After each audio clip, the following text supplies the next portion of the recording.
ม้กระทั่งว่าทำบุญก็ยังทำบุญแล้วก็ขอแลกนั่นแลกนี่เป็นนั่นเป็นนี่อีกนี่ก็เรียกว่าเห็นแก่ตัวมันเดิมเด้นี่นั่นแหละตรวจสอบเบิ่งดีๆระหว่างนั้น บุญกับบาปแต่ว่าบุญกับบาปบ่เข้าใจอีกต้องเว้าแบบว่าระหว่างการได้เสียสละเพื่อผู้อื่นโดยบ่ได้หวังสิ่งใดตอบแทนเลยแม้แต่คำขอบคุณกับระหว่างหาอยู่หากินเฮ็ดเฉพาะเจ้าของตนเองนี่อันนี้การช่วยเหลือผู้อื่นหวังเครื่องตอบแทนหวังว่าให้เขาย่องหวังว่าให้เขาตอบบุญแทนคุณหลายๆอย่างในความหวังให้เกิดเป็นผลประโยชน์ของตนอันนี้นั่นแหละตรวจสอบเบิ่งอันใดมากอันใดน้อยตัวเองนั่นแหละตรวจสอบตัวเองจะก็แต่เฮาซอยเหลือคนโดยบ่หวังสิ่งใดตอบแทนให้อาหารสัตว์ก็สร้างคือจังเฮาเลี้ยงหมานี่เฮาเข้าใจว่าเฮาได้บุญเนาะที่จริงเฮาก็เลี้ยงเพื่อว่าให้รักษาบ้านบางพวกก็เลี้ยงให้มันเป็นนายพรานเป็นหมาพรานรักษาบ้านเฮาขโมยรักษาเฮือนเนาะ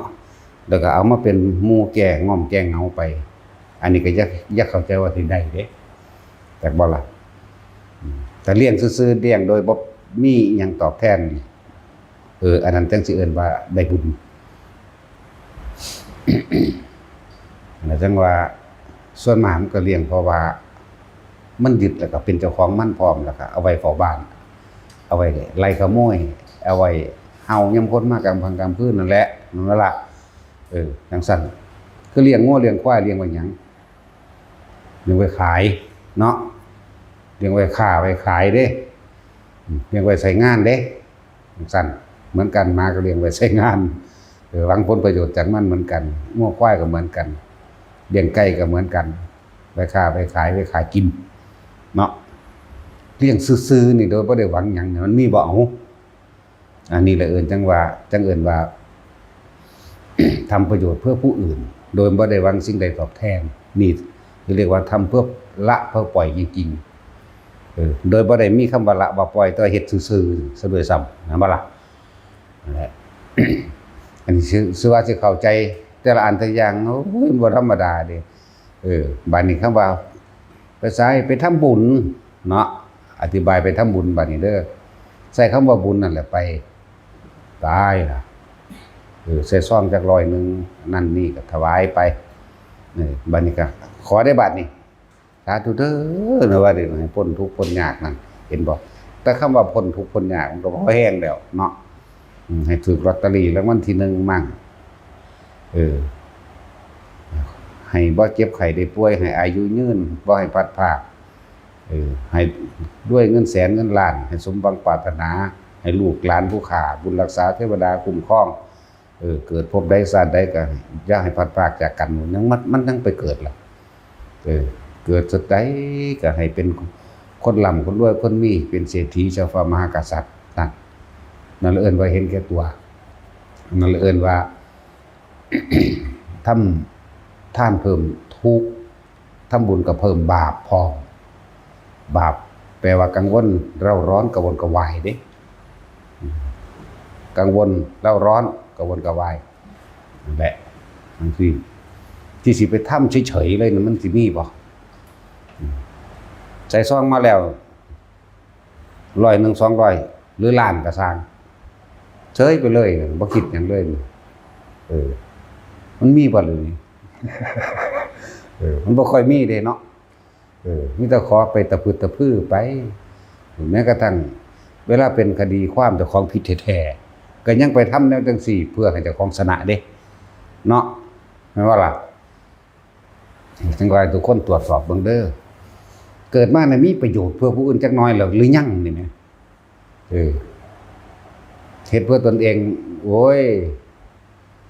ถ้าสิเป็นเปรียบเทียบคะแนน100นึงเต็ม100ล่ะบัดนี้เฮ็ดเพื่อผู้อื่นน่ะย่านบ่มีอยู่ บ่มีทั้งบ่มีทั้งติดลบอีก ธรรมดาเด้สำรวจตัวเองเด้อ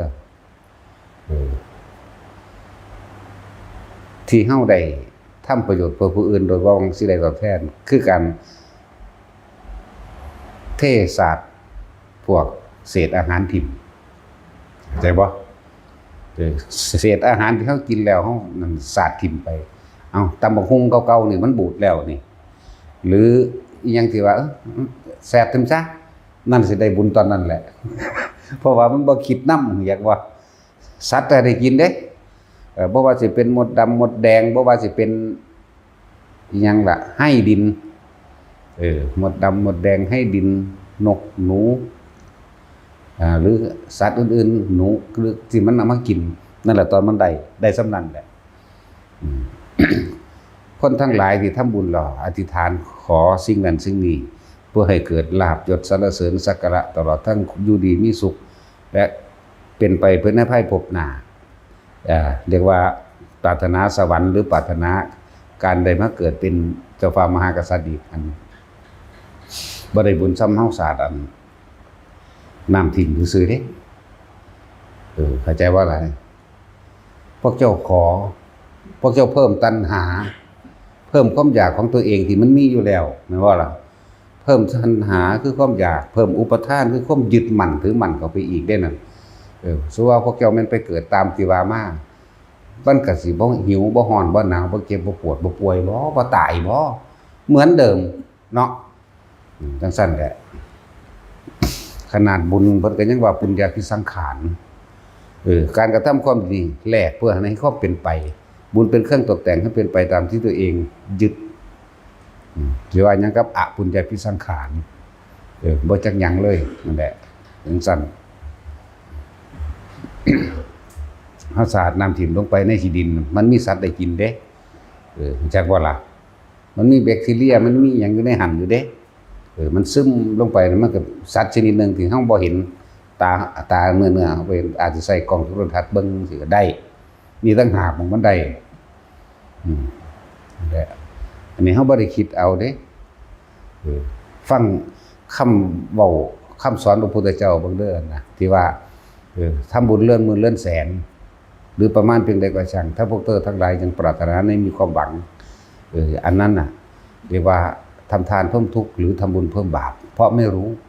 ว่าตัวเองกำลังยึดมั่นถือมั่นสะสมและหมักหมมซึ่งตัณหาและอุปทานมากยิ่งขึ้นไปอีกจึงเรียกว่าปุญญาภิสังขาร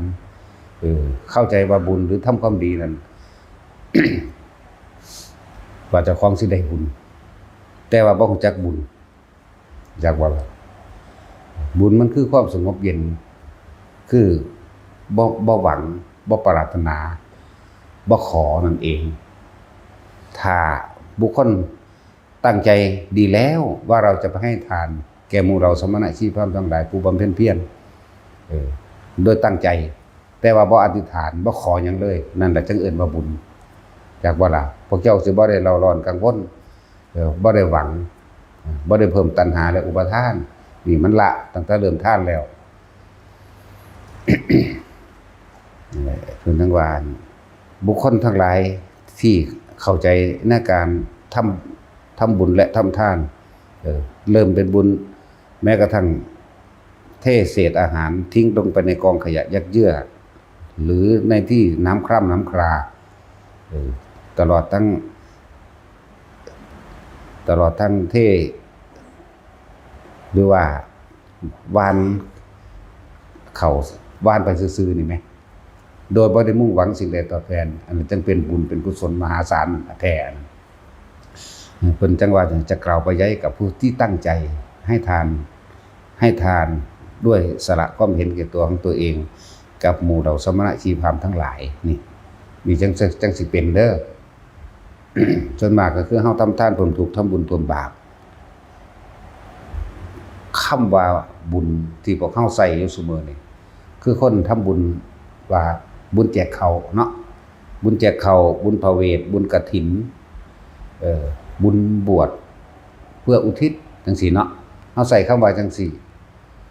บัดนี้บุญแจกเขาบุญบวชบุญอุทิศหยังก็แล้วแต่เถอะฆ่าสัตว์ที่1แม่นบ่กินเหล้าก่อนอยู่ดอกไป ส่วนมากคุยกันตกลงกันซะก่อนคือกินเหล้าก่อนถ้ามีเหล้ามีการฆ่าจบละอย่าหวังว่าจะได้อานิสงส์จากการ ทำบุญที่ตัวเองใส่ความหมายว่าบุญเอาเปรียบเทียบซุมื้อนี่ลดนะเห็นบ่จ้างกันวงดนตรีจ้างหมอลำนักร้องนักแสดงไปมีแต่ฆ่ากันแม่นบ่บุญอยู่ว่านั่นทั้งภายนอกและภายในกังวลและร้อนตลอดเลยมันเล่าร้อนตั้งแต่เริ่มปรึกษากันเอาแบบใดเฮาพุ่นเถียงกันแต่ที่แรกล่ะนั่นแล้วแม่นบ่ล่ะนี่แม่ความจริงที่พวกเฮาฮู้ๆเห็นๆกันอยู่นี่แม่เอางานใดบ่ฆ่ากันเอาบ่มีจักงานเลยจังซั่นแล้วเด้อเอิ้นว่าพวกนี้ทำบุญเพิ่มบาปนั่นแหละแต่ว่าใส่คำว่าบุญแข็งสั่น ทุกบ้านเลยภาษาหยังแต่เด็กน้อยนักเรียนไปซ้อมดนตรีก็ยังตีกันได้เนาะ สิว่าอีหยังกับการไปร่วมกันจังซั่นโอ้มันหลายอย่างเลยแต่เฮาสิเทียบเรื่องแล้วก็การเข้าไปจัดมหรสพพวกนั้นลื่นเริงบันเทิงในสถานที่อันเป็นวัดว่าอารามนี่คิดว่าสิได้อยู่บ่ได้จักเม็ดนึงแถมซ้ำไปทำลายข้อวัดปฏิบัติในหมู่สงฆ์พร้อมเด้นั่นแหละถ้าสิว่าเรื่องเกี่ยวเนื่องได้เกี่ยวของสงฆ์นั่นก็บ่รู้จักหยังก็ให้เขาเฮ็ดแม่นบ่ล่ะก็ให้เขาเฮ็ดเด้นั่นน่ะนั่นแหละจังว่ามันเลยการที่อธิบายหยังไปพอแห้งแล้วเดี๋ยวนี้เพราะว่าหมู่ภิกษุสงฆ์เหล่านั้นก็บ่ฝึกหัดตัวเองบ่ศึกษาในข้อธรรมข้อวินัยเนาะบ่ศึกษาพระวินัยบ่ศึกษาธรรมบ่ปฏิบัติตนพร้อมเฮ็ดไปนำใดก็เฮ็ดไปนำกันไปเลยเฮ็ดไปตามประเพณีที่ทำตามสืบต่อๆกันมาเด้เนาะในจังซั่นเด้ เฮ็ดตามประเพณีสืบต่อกันมาลักษณะนั้นคิดว่าสิได้อยู่บ่นั่นแล้วสำนั้นนี่แหละที่เพิ่นว่าเป็นหยังคือเป็นหนี้สงฆ์มั่งก็เอาสถานที่นี่ไปเป็นที่จัดงานหรือเรื่องบันเทิงบางหม่องก็เป็นที่จอดรถเอาเงินพร้อม เป็นลานจอดรถเป็นหม่องทำธุรกิจไปล่ะเห็นบ่เป็นร้านจอดรถเสียเงินเป็นหม่องค้าขายปิ้งไก่ขนมนมเนยเสื้อผ้าหน้าแพรเครื่องใช้ไฟฟ้าทุกชนิดเยอะขายรถขายทุกอย่างนั่นล่ะแม่นบ่ล่ะผิดเบิดแล้วเด้นั่นน่ะแล้วนี่แหละจังว่าพวกเฮาจังปลอดการขาย ตะกี้เขาก็เข้ามาขายอยู่แต่เฮาก็บอกว่าบ่ให้มาขายนั่นขายนี่เข้าใจว่าเฮาซื้อที่มันบ่แม่นเด้เฮาจ้างบ่ให้มาขาย มาเท่าใดเฮาเหมาเบิดแล้วก็บอกว่าจะมาอีกเด้อนะซั่นแหละซั่นก็เฮาสิรักษาพระวินัยเฮาสิรักษาพระธรรมเฮารักษาทั้งพระวินัยทั้งธรรมะร่วมกันเขาก็ว่าเฮาอีกอย่างหนึ่งเพราะว่าหยังความเคยชินของเขาเนาะไปวัดใดที่บ่มีการปฏิบัติที่บ่ถึงธรรมเนาะวัดใดที่บ่ถึงธรรมนั่นน่ะมันสิเป็นปกติเขาไปขายไอติมเขาไปขายนั่นเอกอักอยู่เนาะแม่นบ่ล่ะแม้กระทั่งเขาไปขายหวยอยู่นี่ก็เคยมีเด้เขามาน่ะเคาะประตูเฮาเติ้งอาจารย์เอารางวัลที่1มาให้มึงดูนั่นจังซั่นแหละเขาชินหมู่ภิกษุสงฆ์ทั้งหลายเหล่านั้นบ่ปฏิบัติตัวให้เขาเห็นเป็นตัวอย่างเฮาก็เปิดประตูออกมาแล้วถ้ามึงฮู้ปานนั้นมึงคือบ่ซื้อเอาเองมาขายแม่มึงหยังผู้ใดให้มึงเข้ามาเฮ็ดแบบนี้โดนแล้วจังซั่นแล้วก็ว่าเฮาว่าบ่ดีล่ะจังซั่นตัวแต่ว่าเว้าดีก็คือซื้อน้ำมันเนาะ จังซั่นแล้วนี่คือความเคยชินของที่เห็นทั่วไปโดย 99% นะยังเปอร์เซ็นต์นึงอยู่ที่มีหม่องเพิ่นดีอยู่ก็มีนะเอาวัดอื่นๆบัดนี้ขายเลขเต็มวัดเก่งเลขนำกันนั่นแหละพวกบวชเข้าไปแล้วเป็นได้ฝันดีบ่มื้อนี้ซื้อนำกันซื้อติดกันติดเส้นเลขน่ะอาญะอยู่คนก็บ่ตายให้ไปสวดเอาซ่อนกระเถือ จังซี่ก็มีเด้บัดนี้เขามาท่วงกันเดี๋ยวก่อนนั่นก่อนอันนี้ก่อนเอาไปพิดกันตีกันก็ไม่กล้าขายเลขก็มีธรรมดาบ่อะไรคือมันเขาเห็นเป็นเรื่องลักษณะเป็นปกติแล้วเขาบ่เคยเห็นแนวนี้ เนี่ยคือเฮาเฮ็ดอยู่นี่บ่เคยเห็น เฮาว่าเฮาพยายามรักษาความเดิมของเก่าไว้นะมันก็เลยเป็นเรื่องที่ผิดแปลกแหวกแนวในที่เขาเฮ็ดมาแม่นบ่ล่ะนั่นแล้วจังซั่นแล้วถ้าบ่มีข้อวัดปฏิบัติบ่มีพระวินัยมรรคผลนิพพานสิมาไสถ้าพระวินัยบ่ตั้งอยู่ในบุคคลผู้ฝึกหัดปฏิบัติตนเองมรรคผลนิพพานก็จะหวังว่ามันสิมีถ้าหมู่ภิกษุสงฆ์ทั้งหลายบวชเข้ามาแล้วพึงรักษาพระวินัยพระวินัยเป็นเครื่องรักษานักบวชเมื่อนักบวชรักษาพระวินัยก็พึงหวังใดซึ่งมรรคผลนิพพานนั่นเองเห็นบ่ล่ะตราบใดที่มรรคมีองค์8ตลอดทั้งพระวินัยตั้งอยู่กับหมู่เราภิกษุตราบนั้นยังมีโสดาสกิทานาคาอรหันต์พร้อมมีแต่เขาบ่ปากจากว่าล่ะสถานที่ใดๆบ่มีองค์การปฏิบัติมันจะมีมาตรฐานใดแต่ละมื้อแต่ละเว้นยุ่งยากแต่ละซุมื้อนี้หังเลขหลายเนาะจักเลขแมงอีหยังหลายคักกระดอเรื่องสั้นเด้เขาเดี๋ยวก็ขายติมเอกอักเข้ามาก็เดี๋ยวก้องแรงเหมือนบ่ล่ะเล่นปลายหัวปลายน้ำนั่นแหละถึงสั้นแล้วเขาชินแนวนั้นก็มันสิก็เฮาสิเป็นพวกแปลกๆเห็นบ่ล่ะเขาชินแนวนั้นบ่มีฝึกหัดปฏิบัติเพิ่นบ่ได้เลือกเด้กับว่าธรรมยุทธ์หรือมหานิกายคือกันเบิดแล้วนะยังอยู่เปอร์เซ็นต์นึง 99% นั่งเปอร์เซ็นต์นึงหรือสิเครื่องเปอร์เซ็นต์บุนั่นซั่นแหละ นั่นแหละเป็นจังว่าแต่ละคนมันยากอยู่เด้ที่สิมาหาผู้อธิบายแบบนี้คือมันต้องฝืนคือหยังเด้ฝืนกิเลสเจ้าของนำฝืนกิเลสคนอื่นนำแต่ถ้าผู้บ่มีกิเลสแล้วมันบ่ฝืนดอกมันบ่เพ่งปังบ่โลดบ่ได้เงิดบ่ได้งอหยังโลดวันนี้พวกต่อต้านก็ว่ายังอาศัยข้าวชาวบ้านเขาแดกมึงจะต้องอย่างนั้นเลยโอ้โหกูแดกของเทวดากันยังได้ก็จังซั่นแล้วเฮาอยากยิงอยู่ได้เฮาก็เลยเนาะบ่ได้เงิดได้โลดแล้วคนจังซั่นบ่เข้าวัดคนจังซั่นบ่ทำบุญทำทานนั่นไปทำคำว่าทำบุญของเขาก็คือทำแลกนั่นบ่ล่ะทำแลกของขอนั่นขอนี่พร้อมแต่ว่าอยากท่วงบุญขึ้นเหลือเกินแต่ของบ่เฮ็ดหยังอยากท่วงว่าคือเจ้าของกันเป็นผู้กำหนดมรรคผลนิพพานนี่เนาะคือเจ้าของเป็นเจ้าศาสนาคืออันเจ้าของถ้าบ่มีกูนี่บ่มีดอกมึงบ่ได้นิพพานดอกคนดีเนาะขนาดนั้นเด้โอ้ยธรรมดานะบางพวกมาขอเลขขอหวยซั่นมึงบ่ได้เรียนหนังสือบ่มึงยังคิดเอาเองบ่เป็นเนาะแต่แน่จริงบอกเลขที่มาสร้างให้ซั่นโอ้ยโคตรพอโคตรแหวงนี่เขาก็บอกคือกันถ้ากูฮู้กูสิบอกแม่มึงหยังกูก็ซื้อเอาเองตัวคือกันตัวเนาะถ้ากูฮู้กูสิบอกแม่กูก็ซื้อเอาเองตัวเป็นซั่นแล้วเขาบ่ได้ฮู้จักหยังซะเลยเด้ว่าหยังหมู่ภิกษุสงฆ์ทั้งหลายที่บวชเขาไปแล้วก็พาเขาซื้อหวยซื้อเบอร์แม่ฮอดวันที่15 16แม่นแล้วบัดนี้ไปแล้วหาขูดต้นไม้แล้วบัดนี้ไปอุสักเคกาเมจโลกาธิปติปฏิภาหายะแล้วบัดนี้เป้าหาแม่มึงบอกมึงก็พากันเรียนหนังสืออยู่2 สูตรคูณก็เป็นอยู่เนาะจังซั่นแล้วนั่นแหละซื้อขายแลกเปลี่ยนรู้เขาดูเขาทั้งที่รู้มันบ่แม่นเด้ซั่นสิว่าเป็นปาจิตติหรือทุลใจมหาปริชิกพูนอยู่ธรรมดาบ่แต่สิเว้าเรื่องนี้เด้โกงเงินเขาเอาแม่นบ่สัตว์โกงเงินเขาเด้น่ะพวกบ่ใส่หยังนี่จังซั่นแล้วมีเบิดนั่นแหละแต่เฮาบ่โอ้ยจักว่า99%นั่นแหละว่าไปคือเก่าแหละที่ว่าเฮาเคยเห็นอันแม่ค้าหวยตีกันกับอันภิกษุทั้งหลายเหล่านั้นทวงเงินค่าหวยกันเนาะเห็นอยู่เด้ว่ากันบ่เห็นเด้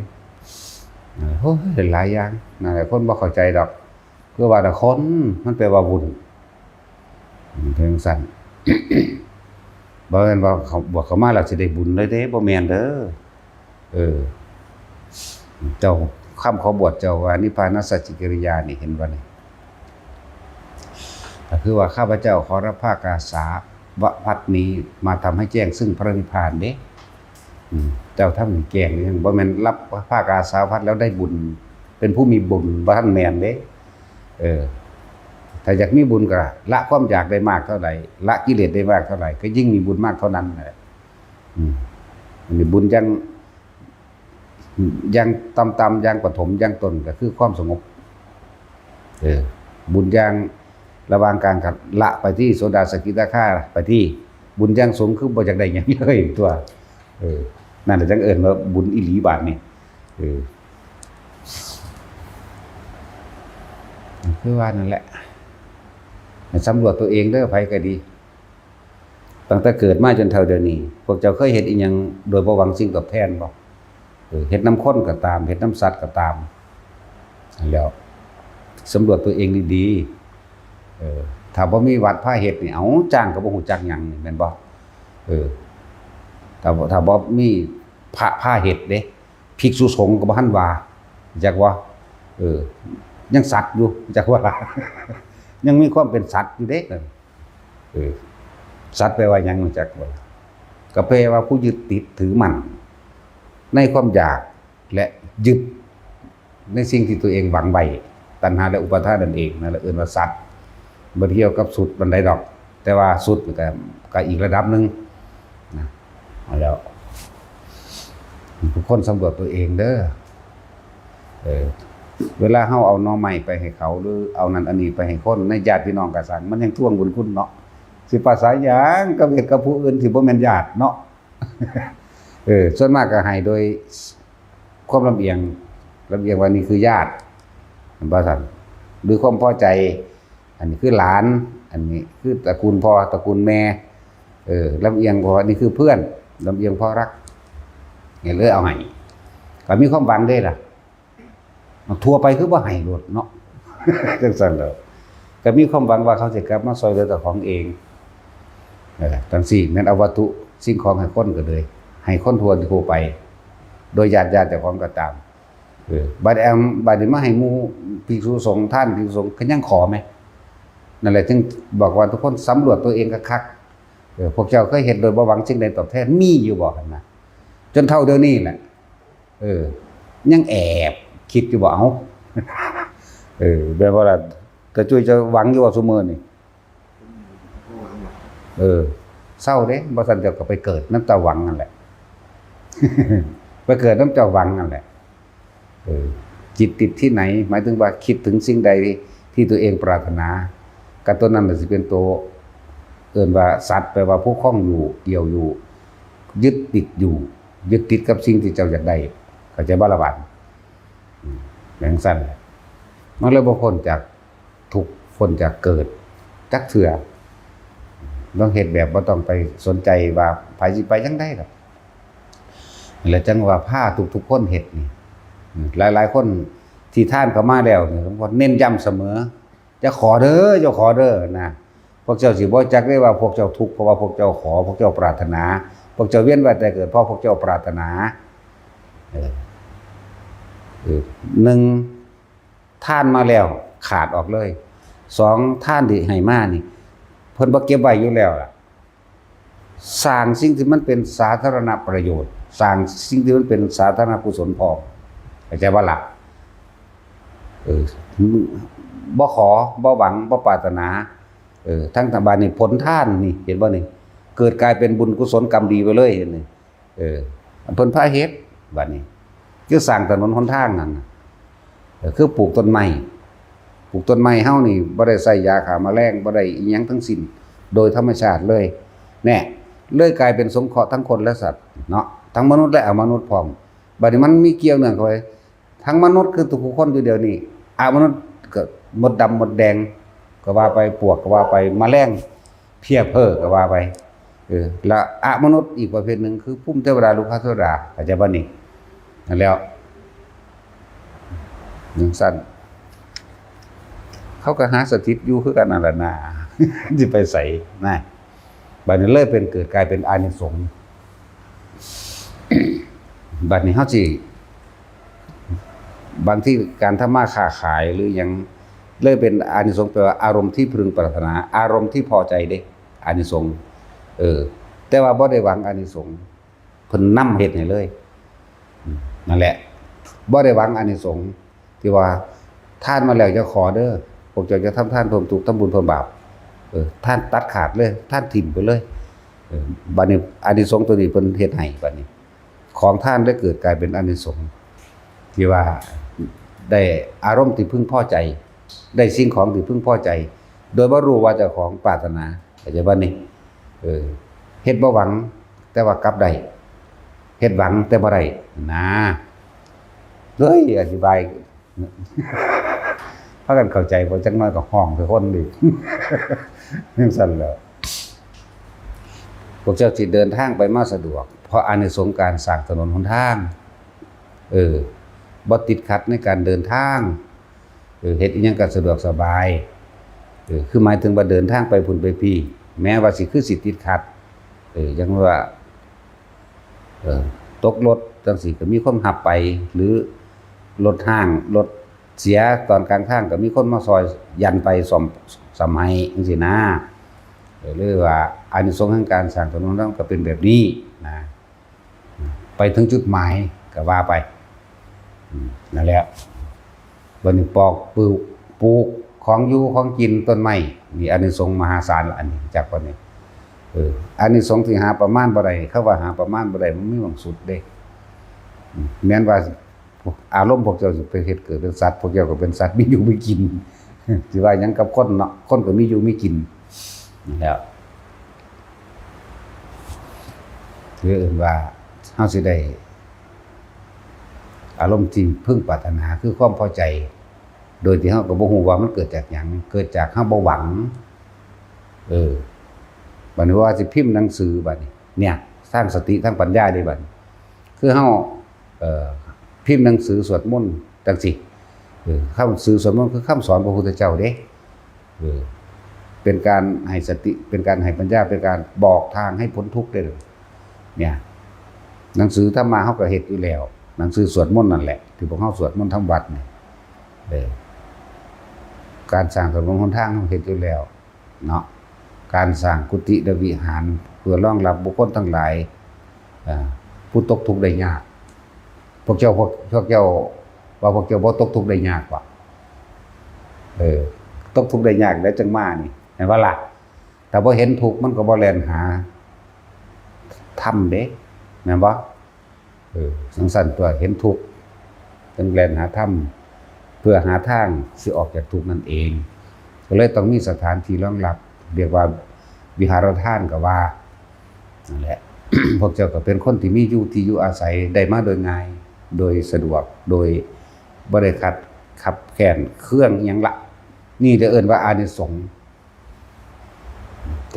แต่เฮาบ่ค่อยเว้าเรื่องอานิสงส์สิได้นั่นสิได้นี่มันแบบเว้ารวมใหญ่ไปโลดเว้าแบบนี้โลดคนที่สร้างวิหารทานจังซี่แต่บ่ได้หวังผลในทานก็จะได้ง่ายๆมีขี้ดินขี้ดอนอยู่มีบ้านหลายหลังมีนั่นมีนี่เหลือเฟือจนบ่อยากได้แต่กลับได้เป็นจังซั่นสิไปมาทั้งนั้นทั้งนี้สะดวกจังซี่มีคนมาอุดหนุนจุนเจือหรือได้รถได้เรือมาโดยง่ายจังซี่เดินทางไปหันไปนี่ก็บ่ขัดข้องนี่คือการสร้างถนนหนทางจากมันที่อยู่อาศัยก็คือวิหารหรือธรณีสงฆ์นี่เองอย่างสั้นไปในการเกี่ยวกับยารักษาโรคต่างๆเฮาซอยเหลือคนเจ็บไข้ได้ป่วยเด้คนป่วยติดเตียง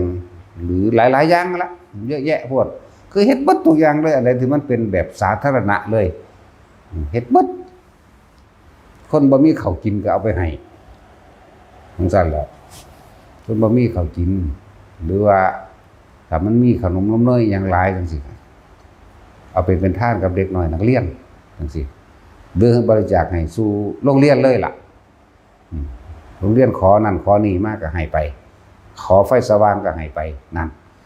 ท่านไฟสว่างบ่แม่นท่านไฟแต่สิได้อันปัญญาดีเด้ พูดต้องหนังสือธรรมะหรือศึกษาธรรมะผู้ใดจังสิเอิ้นปัญญาดีเข้าใจว่าล่ะเฮาศึกษาดีแล้วเฮาเห็นคุณค่าลึกซึ้งโดยธรรมเข้าใจละเอียดแจ่มแจ้งจังได๋คนสิรู้ความรู้อันนี้เนาะ ก็ไปหาหนังสือแบบนี้แหละไปท่ามต่อจะว่านี่บ่แม่นว่าอยากมีปัญญากูสร้างพระไตรปิฎกกันหน้าเนาะคือไปซื้อมาแต่ของก็บ่รู้ความหมายก็ได้แค่เจ้าก็ได้วัตถุจากว่าแต่ว่าเจ้าบ่ได้เนื้อในมันฟังดีๆเด้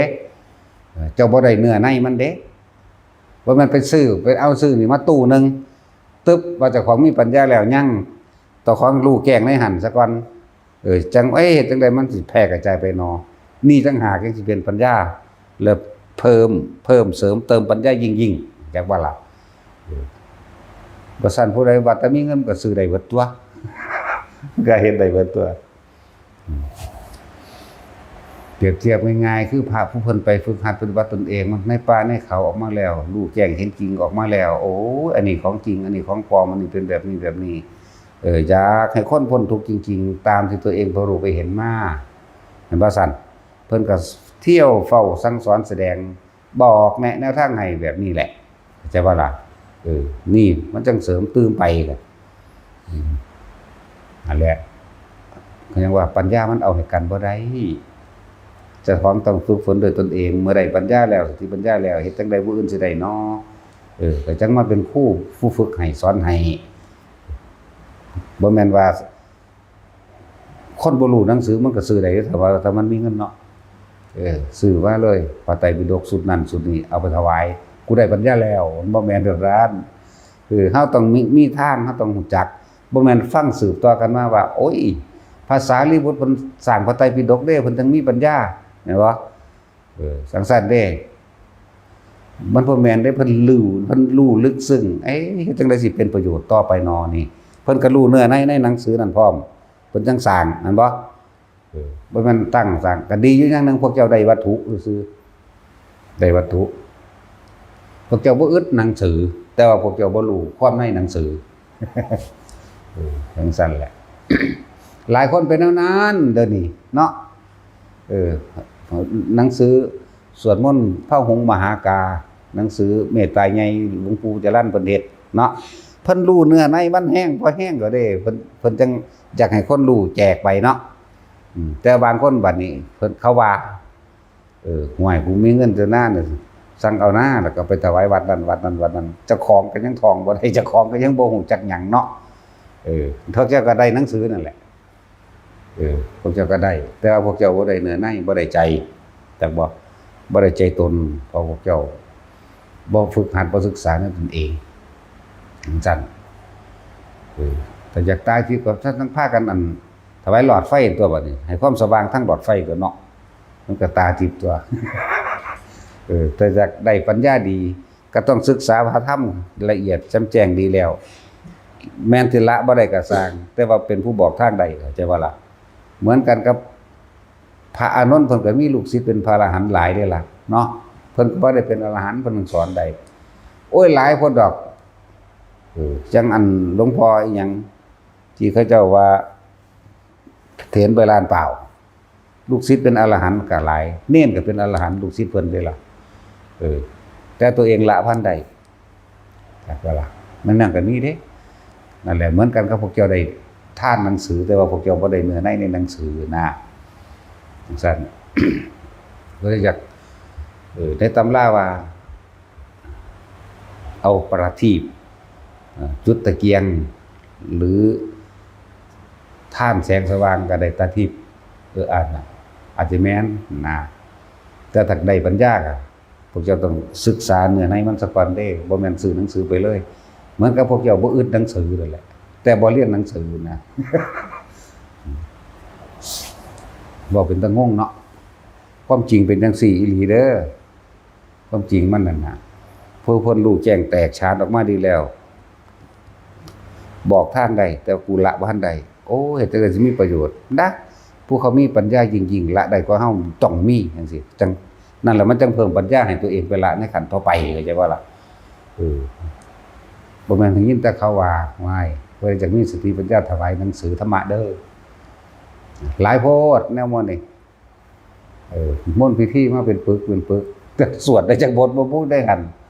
แปลได้ซะบ่พูดได้หั่นเนาะนั่นแหละ สำรวจตัวเองเด้อ ระหว่างบุญกับบาปใดมันมากกว่ากันเอาบ่รู้จักบุญกับบาปหรอกต้องระวัง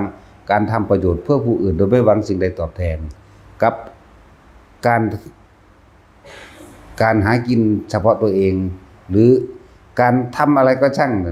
มีแต่ความหวังสิ่งตอบแทนนี่เอาไปเทียบกันเด้อสองอย่างนี่อันใดมากอันใดน้อยว้ายวันจากอันเห็นแก่ตัวนี่หาอยู่หากินเฉพาะเจ้าของอยากได้อยากดีอยากมีอยากเปลี่ยนบ่ว่าสิเฮ็ดหยังก็สร้างแม้กระทั่งว่าคำว่าทำบุญทำทานยังขอยังปรารถนานั่นนี่ไปทั้งรูปรสกลิ่นเสียงไปทั้งความอยากได้ดีมีเป็นนั่นแหละ 100% กันแล้วกันนะเนาะบัดนี้เฮ็ดโดยบ่ต้องหวังสิ่งใดตอบแทนบ่อยากว่าลบ บ่มีเลยนะแม่นบ่ล่ะ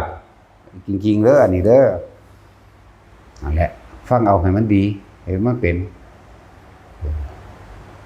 คือพอเล็กน้อยๆเห็นบ่ล่ะเนาะ เดือดร้อนแล้วบาดนี้ติงแล้ว ไปท่านหันไปท่านนี่ไปสร้างนั่นไปสร้างนี่โอ้ยสร้างเอาเบิดเท่าใดล้านเนาะต้องขอจากรวยได้บัดนี้ขอความร่ำรวยขอความอยู่สุขสบายสะดวกแจ้งสั่นแจ้งซี่ให้มีลูกค้ามาซื้อของเนาะบ่แค่นั้นเด้ไปซื้อนั่งกวักไปซื้ออัน กุมารทองอ่างหยังที่เขาปั้นรูปงูมาไว้มีลูกแก้วแล้วเฮ็ดน้ำพุ่งออกสารพัดบ่แค่นั้นจะซื้อน้ำเขียวน้ำแดงน้ำแหล่ก็ไปหามันอีกบ่แค่นั้นต้องมีพวงมะลิดอกไม้อันนั้นอันนี้ก็ไปอีกเดี๋ยวก็พาเขียวพาแดงพาแหล่เข้าไปอีกสารพัดเบิ่งดูนั่นน่ะจังซั่นแล้วทุกข์ก็เก่าอีกบ่มีผู้ใดมาซื้อเนาะเขาขิวคนถูก กลับไปค่าเสียเวลาแต่อันบูชานั่นแหละอันกำลังจุดธูปอยู่หั่นแหละเนาะจังซั่นแล้วปรารถนาจะขายดีขายรวยขายเด่นทุกเขาเด้ยันถ้าบ่ได้บุญจังอันวัดนั้นวัดนี้มาขอให้เขาจนเป็นหนี้กันนี่ธรรมดาติแม่นบ่ซั่นทางหม้องอื่นเป็นเท่าใดล้านบัดมาทานนำเฮา200 ต่างกันบ่ล่ะมันว่างคิดเป็นได้บัดนี้มันคนละอย่างกันเด้บัดนี้จังคอยละออกบ่จักได้จริงได้ถ้าจักได้บ่ได้ต่างกันไปสิค้อนคือกันนั่นแหละจะว่าจังสิรอดติพูดแล่นไปสกลแล่นไปอุบลอุดรไปย่านแต่บ่ได้บุญไปเฝ้าเขาเสือบุญให้เนาะขอตะพุตตะพื้อขอน้ำผีพญานาคขอถ้าได้ล้านคือกันได้นั่นก็เลยบัตรมาเฮานั่น200คือกันจังซั่นแล้วค้าขายไปค้าขายมายันแต่บ่ได้หลายเป็นหนี้ซ้ำหนักกว่าเก่าอีกมันเป็นจังได๋สั่นตัว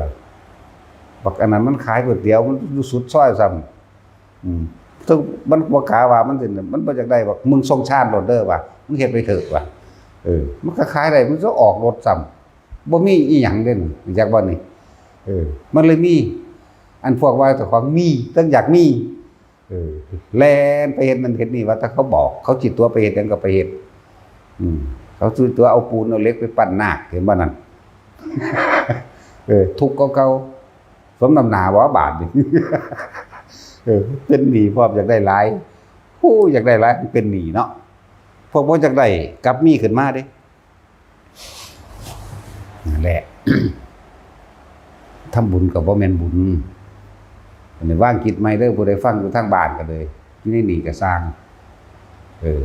ว่างความเห็นซะท่านบ่ต้องไปขอหยังบ่ต้องไปปรารถนาสิ่งใดดอกอย่างถ้าสิปรารถนามีอยู่สิ่งเดียวเรียกว่าอธิษฐานบารมีตั้งจิตมุ่งมั่นสู่จุดหมายคือนิพพานศาสตร์นี้เท่านั้นถ้าพวกเจ้าว่าตั้งใจในศาสตร์นี้ศาสตร์ใดพวกเจ้าสิตั้งยิ่งประเภทว่าขอพบภาษีอ่านในอนาคตการนนทนโดยมึงอย่าหวังสิได้พบอย่าหวังว่างั้นแต่แม่นพบว่าตอนเป็นหมาเนาะเป็นหมาบ่เป็นไก่บ่เป็นเป็ดเป็นแมงมุมเป็นแมงป่อง เป็นฉี่เชฟเป็นแมงงอดไปล่ะเป็นขี้คือไปแล้วพวกนี้อยากว่าล่ะมีประโยชน์หยังเอาถ้าได้พบแบบนั้นนะบ่ได้มีเด้อมันบ่เทศดูซุมื้อคือเฮาเด้5,000 ปียังเทศเทื่อนึงได้นั่นน่ะ บ่ได้ฟังย่ำๆแบบนี้เด้อันนี้ด่าซุมื้อโลดมื้อละ2เทื่อ3เทื่อหรือเบิดมื้อนั่นแหละจะว่าได้ร้อยหนีขึ้นมา นั่นแหละพวกคำว่าอนาคตการโนนเทินนี่บ่เห็นจักเทื่อคือเฮาว่ามื้ออื่นนั่นแหละถ้าฮอดมื้ออื่นแล้วก็เป็นมื้ออื่นไปเลยเด้เดี๋ยวพรุ่งนี้เจอกันมันไปฮอดมื้อนี้แล้วมันก็เป็นเดี๋ยวพรุ่งนี้เจอกันนั่นนะแต่ว่าภาษาอันกลางก็เลยบ่ถึงพรุ่งนี้จักเทื่อ คือมื้ออื่นก็บ่ถึงจักเทื่อเหมือนกันนะอธิษฐานขอผลทานบุญกุศลกรรมดีนี้จงเป็นปัจจัยข้าพเจ้าถึงพระนิพพานในชาติในปัจจุบันชาตินี้ด้วยเถิดแค่นี้ก็พอแล้วตั้งไว้ปัจจุบันเลยแล้วก็วางความหวังตรงนั้นออกแล้วเฮ็ดไปเรื่อยท่านก็บ่ขอหยังบ่อันใดเลยนั่นแล้วจังซั่นเด้มันสิเป็นไปซอยเหลือผู้ใดก็สร้างบัดนี้บ่ได้เกี่ยวกับญาติหรือไม่ใช่ญาติเสมอภาคกันเบิดเท่าที่มีเท่าที่ทำได้นั่นแหละที่พาทุกคนเฮ็ดอยู่นี่พวกเจ้าบ่ได้ฮู้จักได้ว่าคนบ่ฮู้จักกูก็ได้ให้ท่านเขาท่านหยังบางทีคนเจ็บไข้ได้ป่วยเฮาก็ให้เงินมั่งพับรักษามั่งคนบ่มีอยู่บ่มีกินเฮาก็เอาข้าวให้เอาเงินให้หรือเอาอาหารให้นั่นแหละท่านแบบเจ้าบ่ฮู้จักเลยว่าผู้นั้นเป็นไผแม่นบ่ล่ะพวกเจ้าเลยบ่หวังเหมือนกันกับพวกเจ้าสาดน้ำทิ่มลงไปในขยะยักเยือหรือขี้สีน้ำคร่ำขี้สีอย่างสั้นได้บุญกว่าอีกพวกเจ้าสงบพวกเจ้าบ่รู้ว่าพวกเจ้าได้จักว่าแต่ว่าเวลาไปหันมานี่พวกเจ้าหังได้หั่นนะอานิสงส์มันหังมีในหังแกว่าบ่ฮู้อานิสงส์เพราะว่ามันบ่ออกจากเจ้าของเพิ่นว่าเหตุเพิ่นเฮ็ดให้แต่เจ้าของเฮ็ดเองไม่มันจะขอโลดเนาะเดี๋ยวนี้ยังขนาดฟังแล้วมันยังออกมาอยู่เด้แต่ละบางคนก็เลยเนาะโอ้ยจากว่าแทบทุกคนซะไปบ่ต้องว่าบางดอก ขนาดฟังอยู่เดียวนี้ก็โอ้ยขอละว่าเด้คือพอเล็กน้อยนั่นแหละเนาะขนาดนี้ยังขออยู่เด้ มันชินเห็นว่าหั่นเด้อยังคิดได้ที่หลังเด้อแล้วไปนะสั่นแล้วท่านก็สามารถถึงนิพพานได้เหมือนกันท่านโดยบ่หวังผลในท่านบ่มีจิตผลในท่านบ่มุ่งการสังสมในความอยากได้อยากดีอยากมีอยากเป็นจากมันสละจาคะออกแล้วก็บ่ต้องไปกำหนดกฎเกณฑ์ว่าให้เพิ่นใส่ค่าหยังอีก พวกซอยหลวงพ่อค่าน้ำค่าไฟก่อนจังซี่แหมโอ้ยยังมากำหนดอยู่มันก็บ่ขาดคือเก่าตัวนั้นน่ะจังซั่นก็ท่านไปเลยบ่ต้องไปหวังผลในทางบ่มีจิตพันธุ์ผลในทางบ่มุ่งการสังสมในความอยากได้อยากเป็นใดๆทั้งสิ้นนี่มันขาดออกแล้วเฮ็ดดูเข้ามันก็เกิดความชินจิตก็บ่มีหม่องตั้งคือบ่ไปคิดถึงแนวอยากได้อยากดีอยากมีอยากเป็นจักพอมันบ่ไปคิดถึงว่าอยากได้บ้านหลังใหญ่อยากรวยอยากมีรถอยากยศถาบรรดาศักดิ์อยากมีอำนาจมันขาดออกเรื่อยๆบัดนี้ยิ่งเข้ามาประกอบกับการฟังธรรมนี่ฟังธรรมเฮาก็เข้าใจวิธีว่างจิตเป็นแล้วแถมซ้ำมันยังมาภาวนาอีกท่องชาติเป็นอีกมันสิไปไสวะนะเขาว่ามันสิไปไสหมายถึงนิพพานเด้นี่บ่แม่นนั่นเด้นั่นแล้วมันสิไปไส พวกนี้ธาตุขาดตลอดความคิดของเฮาบ่ไปตั้งความหวังไว้ว่าได้นั่นเป็นนี่จักบ่คือว่าเฮาตายบ่คิดถึงหยังก็สร้างอย่างต่ำๆความทางว่างคิดเป็นกลางจังคำว่ากลางคือบ่คิดถึงความใดความดีความมีความเป็นคือมันเป็นกลางมันเป็นอุเบกขาได้บ้างตอนแม้นว่าสิเป็นอารมณ์อุเบกขาก็ช่างจังน้อยๆไปเกิดในพรหมโลกปริสัชชาจากวันตายจากปริสัชชาแล้วขยับขึ้นบนเลยได้นี่ไปสุทธาวาสเลยอนาคามีเลยคนบ่อยากได้เด้มันจังท่านแบบนี้เป็นจักว่าล่ะนั่นแหละจากอนาคามีแหละจังสิว่าบัดนี้จังว่าพวกเจ้าสิได้ในระหว่างทำกลางเบิดอายุหรือค่อยๆเลื่อนขึ้นไปเป็นอุปหัจจะปริภายีอุทังคโตโสสมชีวิตาจังซี่ว่าไปบ่จักหยังดอกว่าจักสิเว้าเฮ็ดหยังแน่สิเนาะอยู่ในหนังสือนี่พากันท่องแปลเนี่ยพากันแปลเบิ่งอยู่บ่พวกอาคณะใครมี5สั้น พากันอ่านคำแปลบ่อยู่ในธรรมจักรนั่นแหละอนาคามีหาสุทธาวาสหานั่นน่ะอุปหัจจะปริภายีสมสีสีชีวิตังนี่อุทังคโตโสนี่แปลว่าจังใดจังใดบางคนก็ได้นิพพานระวังธรรมกลางที่อายุของกับอายุแห่งนั้นยังไม่หมดบางคนก็ได้ค่อยๆเลื่อนขั้นจากสุทัสสาสุทัสสีขึ้นไปจนถึงอาการนิสการแล้วเข้าสู่พระนิพพานใช่ไหมมีได้หลายคำแปลนั่นนะเด้อสั้นแหละสีก้าวไปใหญ่กับที่ว่าทานก็ไม่หวังผลในทานไม่มีจิตอุพันธ์ในผลในทานไม่มุ่งการสังสมไม่มีความอยากได้หยังประกอบแล้วกับการฟังธรรมสุตตะมัญญปัญญาได้เกิดขึ้นแล้วรู้แจ้งเห็นจริงตามความจริงแล้วเหลือแต่เครื่องอยู่คือการภาวนาเป็นวิธีหาเครื่องอยู่ของใจหาเครื่องอยู่ของความรู้สึกเฮาหาที่อยู่แห่งจิตเพื่อให้จิตตั้งมั่นเป็นอารมณ์อันเป็นหนึ่งเข้าใจบ่นี่มันครบแล้วเด้นี่เป็นผ้าเหตุมันนี่ว่าท่านนี่ก็บ่ได้หวังแล้วนี่ เวลาใดก็ช่างที่เฮาเข้าสู่การภาวนามาถึงจับลมหายใจหรือทรงฌานใดศีลเกิดพร้อมเข้าใจว่านี่ปัญญาก็เกิดพร้อมอยู่ในหันจักว่าล่ะและทำให้บ่อยทำให้มากทำให้ชินมันก็เห็นความเป็นไปของสิ่งทั้งหลายทั้งปวงมีความเกิดขึ้นเป็นธรรมดาบ่กี่ลังอย่างลืมดอกไหลสู่คอแตกดับเองดอกนั่นแหละนั่นก็เป็นสุตตะมัญญปัญญานี่คือคำว่าสุตตะคือการได้ยินได้ฟังที่เพิ่นแสดงนั่นแหละสุตตะมัญญะก็คือพิจารณาใจของเจ้าของเองปัญญาเมื่อการได้ยินได้ฟังเป็นเหตุให้เกิดการคิดพิจารณาเปรียบเทียบเรื่องว่าสุตตะมะยะนี่เปรียบเทียบจากว่าน่ะปัญญาแบบนี้แบบนี้มีเองมันก็ว่างของมันนั่นเองนั่นแหละท่านก็บ่หวังการได้ยินได้ฟังเกิดการเปรียบเทียบรู้แจ้งให้จริงตามความเป็นจริงดีแล้วเหลือแต่ว่าเฮ็ดจังใดนอกูจังสิเฮ็ดได้เฮ็ดใดนอกูจังสิระงับดับความคิดอันนี้ได้ถึงมีการภาวนาเข้ามานี่เองนั่นแล้วครบสูตรเบิดแล้วเด้นี่แต่ที่ว่าบารมี10ก็รวมลงในลมหายใจท่านหรือว่าศีลสมาธิปัญญาก็รวมลมหายใจศีลหยังก็สร้างนั่นแหละแต่ที่ว่าเรื่องหัวใจของศีลจริงๆนั่นน่ะก็คือการไม่มีความคิดจากบ่คิดเบียดเบียนทำร้ายให้ผู้ใดผู้หนึ่งเสียชีวิตและทรัพย์สินตลอดทั้งมนุษย์และอมนุษย์ตอนนั้นพวกเจ้าบ่คิดเด้ที่พวกเจ้าอยู่กับลมหายใจอันว่าสิไปฆ่าไผหักไผสร้างไผแม่นบ่ก็นั้นแล้วบอกว่านี่เป็นของง่ายที่สุดแล้วลมหายใจเป็นหนทางเป็นฐานใหญ่อยู่แล้วลมหายใจนี่เป็นที่หนึ่งอยู่แล้วแต่เฮาทรงจับลมหายใจแล้วอุณหโลมมันก็เกิดเพราะว่าพวกเฮานี่ใส่วิธีลัดเอาผู้ใดเฮ็ดจังซี่ได้มันหน้าคามีพุ่นเด้จักว่าล่ะไปเถอะเป็นค่าหรือบ่ค่าก็เลยเฮ็ดไปเถอะแต่ว่าคือสิ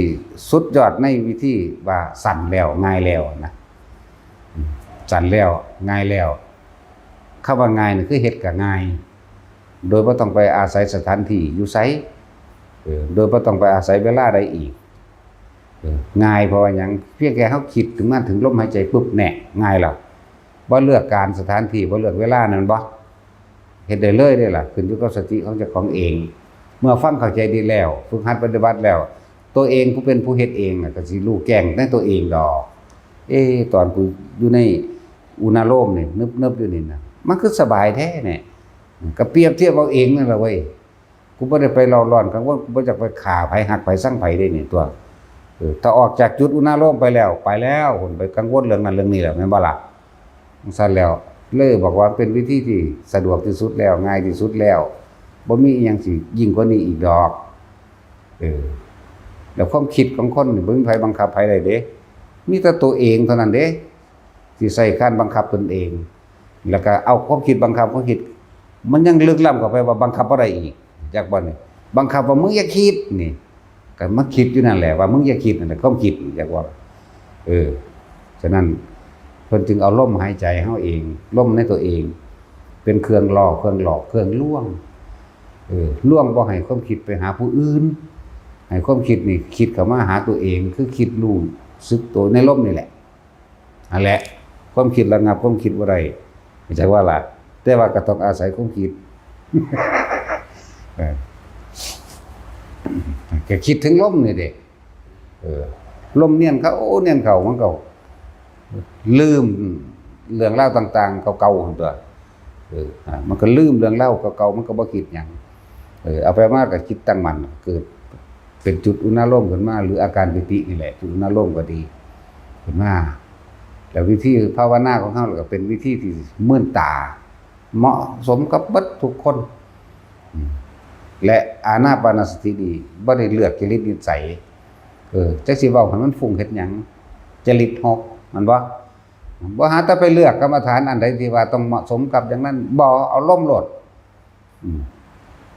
ส่วนมากเขาเจ้าก็เอาลมหายใจนี่แหละมันปราบได้เบิดทุกอย่างนั่นแหละลมหายใจนั่นแหละถ้าเกิดน้ำลมได้ใหญ่ขึ้นมากก็เลยเนาะลองมากินลมบางแม่เอาจัก10 นาทีนี่นะเว้นไว้แต่พวกเขาชาติเด้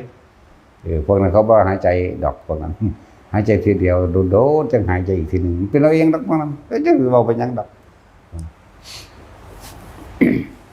นั่นแหละวิธีก็ง่ายทำได้ตลอดขึ้นอยู่กับตัวเฮาเอง